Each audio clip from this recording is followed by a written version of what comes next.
Presidente Miguel de la Madrid Hurtado. Nació el 12 de diciembre de 1934 en el estado de Colima.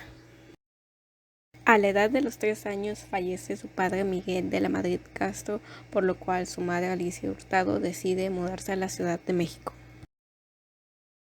Estudió en el Colegio Cristóbal Colón. Sus compañeros lo recuerdan como un joven centrado, trabajador y buen orador que en su tiempo libre se dedicaba a comprar libros. De manera casi natural, se veía su pasión por las leyes, al igual que a su padre y su abuelo. En 1952 ingresó a la Facultad de Derecho y desde entonces se interesó por la política. De la mano de Jesús Reyes Heroles aprendió sobre liberalismo europeo del siglo XIX, ideales que llevaría consigo a la presidencia y que contrastarían con los priistas que lo acontecieron.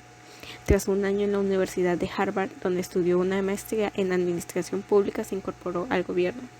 Durante el sexenio de Luis Echeverría, trabajó en el Banco de México, Pemex y la Secretaría de Hacienda con José López Portillo como titular.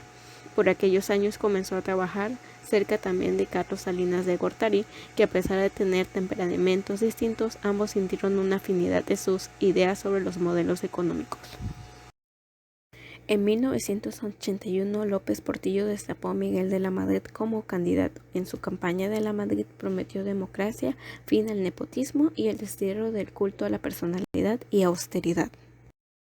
En su primer año como presidente, de la Madrid comenzó a enderezar el rumbo de las finanzas. No fue tarea fácil con una deuda que había llegado a los 102.000 millones de dólares y una inflación de más de 100% anual, pero logró sentar las bases de una transformación completa en la economía mexicana.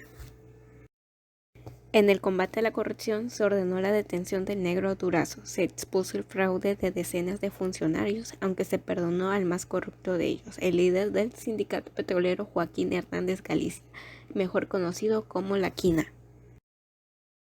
El 19 de septiembre de 1985, un terremoto de magnitud de 8.1 en escala Richter azotó a la Ciudad de México en medio de la tragedia, con cientos de edificios destruidos, decenas de miles de muertos y aún más damnificados. El gobierno de la Madrid enfrentó el problema con lentitud, muy lejos de la eficacia requerida, por lo cual la propia población se organizó para rescatar a las víctimas. En 1986, México entró al GATT y con ello se definió una política de apertura comercial con el mundo. Políticas educativas durante el sexenio de la Madrid. En 1983 se implementa el Plan Nacional de Desarrollo, que tenía como enfoque significativo basándose en la educación, destacando la necesidad de mejorar la cobertura, la calidad y la equidad del sistema educativo. En el año 1984 se implementa el Programa Nacional de Educación, Cultura, Recreación y Deporte, en el cual se lanzan varias iniciativas para fortalecer la educación básica, media y superior, así como para promover la educación cultural y física. Este programa busca mejorar la infraestructura educativa, capacitar a los maestros y actualizar los planes de estudio. En el año 1987 se crea del Sistema Nacional de Investigadores, SNI, en el cual se busca fortalecer la educación técnica y tecnológica con la creación de nuevos centros de educación tecnológica y la ampliación de la cobertura en ese tipo de educación. Se busca preparar a los jóvenes para las demandas del mercado laboral y contribuir al desarrollo industrial del país. Al acercarse los tiempos de destape del candidato a la presidencia, un sector dentro del PRI empezó a hablar desde la izquierda de la apertura democrática que el presidente de la Madrid había negado sostener.